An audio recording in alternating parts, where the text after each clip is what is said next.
Hi there! Welcome to Delta Tech's ABSS video series. Have you heard about e-invoicing implementation in Malaysia? Depending on your turnover for FY 2022, implementation of e-invoicing will be required from August 2024. Implementation of e-invoicing is mandatory and anyone, including individuals, undertaking commercial activities in Malaysia will be required to comply. In this series of videos, we explain what is e-invoicing and how it affects your business. So, what does e-invoicing mean to you? Let's do a quick and simple overview of what is involved with e-invoicing. Keep in mind that what we are about to present is a simplified version of the process. We will explore more in detail in the subsequent videos. At the moment, we generate an invoice and send it off to our customer. This can be either via email with a PDF copy or printed out and sent by mail. However, from August 2024, when the first phase of e-invoicing implementation starts, this process will change. In simple terms, e-invoicing requires you to submit your invoice to LHDN for validation before you send it to your customer. We will first need to submit the invoice details to LHDN for validation. Notice we say invoice details and not invoice. You cannot submit the invoice details using a PDF or printed copy.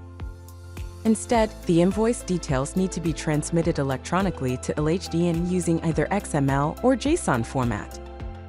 The invoice details that you submit will then go through a process of validation. If errors are found, LHDN will reject the invoice and notify you. Errors could be because of incorrect formatting of the XML or JSON file, missing information, or incorrect calculations. You will then need to correct the errors and resubmit the invoice. Once it has been successfully validated, LHDN will notify you and provide a unique identification number for the invoice.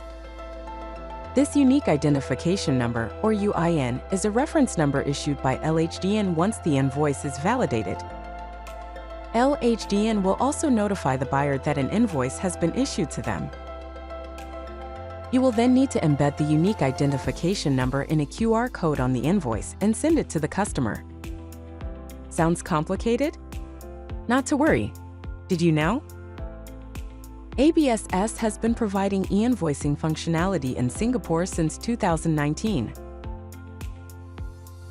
If you are an ABSS Accounting or ABSS Premier user, then we've got you covered.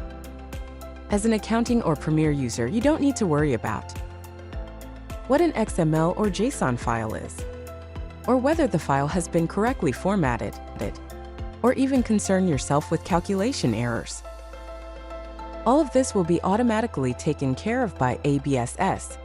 In ABSS Accounting and ABSS Premier, the process to submit an e-invoice would be: in the ABSS Command Center, click on Enter Sales to create an invoice. Enter all the necessary invoice details. Click on Record to save the invoice. When prompted, click on Yes to submit the invoice. ABSS will display a message to confirm that the invoice was successfully submitted. Not convinced? Let's have a look at how it works in the Singapore version. To create a sales invoice, click on Enter Sales in the Command Center. Fill in the details of the sale, then click on Record to save it. ABSS will then prompt you asking if you want to submit the invoice. Click Yes to submit. The invoice details will then be submitted and you will see a message saying Successfully Submitted. That's it, all done. Have questions? Need help? Be sure to watch our subsequent videos where we discuss in more detail regarding implementation of e-invoicing. You can also reach out to us. We would be glad to assist you further.